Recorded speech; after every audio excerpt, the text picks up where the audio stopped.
ఆలోచించాక మాట్లాడతాడు, మాట్లాడాక ఆలోచించాడు. నాన్న నువ్వు నోరుమోయ్. నోరుగమ్మా. మావయ్య గారు, నేను వ్రతం చేస్తున్నాను. చాలా సంతోషం అమ్మా, చేసుకో. వారం రోజులు ఇంట్లో నాన్ వెజ్ తినకూడదు.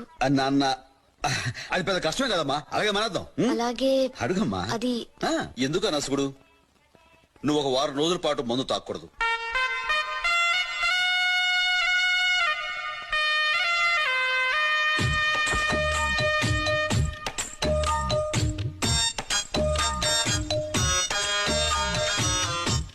అదేంటి మావయ్య గారు అలా కుప్పకూలిపోయారు? ఇంట్లో మగాళ్ళు బాగుండాలనే కదా ఈ వ్రతం మొదలు పెట్టాను.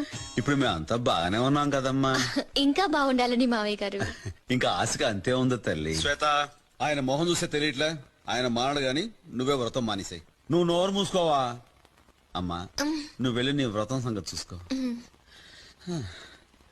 నేను నా మనసు సంగతి చూసుకుంటా.